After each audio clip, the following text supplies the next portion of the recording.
देखो, धन की 3 गतियां शास्त्रों में कही गई हैं। कौन कौन सी?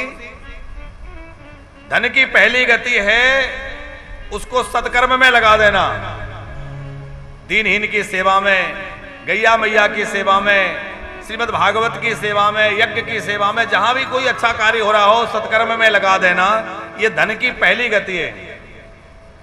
धन की मध्यम गति जो है वो है उपभोग कर लेना, अपने सुख के लिए साधन जुटाना और अपने सुख सुविधाओं में धन को खर्च कर देना। ये धन की मध्यम गति है।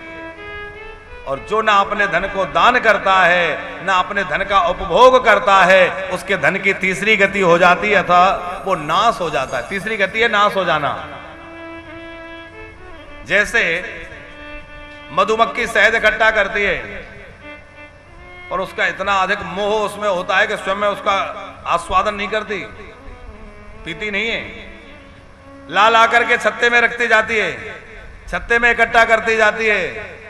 एक दिन कोई भीलनी आती है, कोई भील आता है, मधुमक्खियों को या तो मार डालता है या भगा देता है, सारी शहद लेके चला जाता है। उसी तरह जो केवल संग्रह करने में लगा है, न दान करता है न उपभोग करता है, उसके धन की तीसरी गति हो जाती है भैया, कोई ना कोई उसको छीन ले जाएगा। डॉक्टरों में जाएगा, यहां वहां बर्बाद हो जाएगा, या बच्चों की बुद्धि खराब करेगा तो वो व्यसन में फैशन में यहां वहां उड़ाएंगे। इसलिए भगवत कृपा से जो मिला है उसको सत्कर्मों में लगाओ, उसके बाद अपने उपभोग में भी लगाओ। ऐसा नहीं कि केवल दान ही कर दो। व्यक्ति कई ऐसे होते हैं कि स्वयं भी नहीं खाते, अपने उपभोग में लगाओ और फिर जो है उसको कुछ बचा करके आगे धन बढ़ाने में लगाओ। अपने कमाए हुए धन को 5 हिस्सों में बांटना चाहिए। बहुत सुंदर जो है उपदेश यहां श्री शुक्राचार्य जी ने राजा बलि को कहा कि अपने कमाए हुए धन को कहां कहां खर्च करना चाहिए और कैसे उसका बंटवारा होना चाहिए। अब धन की बात आ गई है तो बता देते।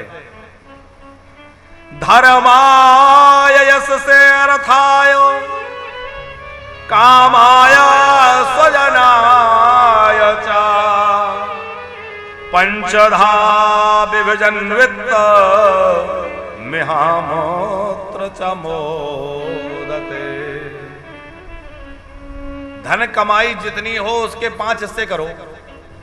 पहला हिस्सा धर्म में लगाओ, एक हिस्सा अपने यश की वृद्धि के लिए, जिससे हमारा यश बढ़े, समाज में प्रतिष्ठा बढ़े। तीसरा हिस्सा धन का जो है वो और धन वृद्धि के लिए, भाई और धन भी तो आना चाहिए।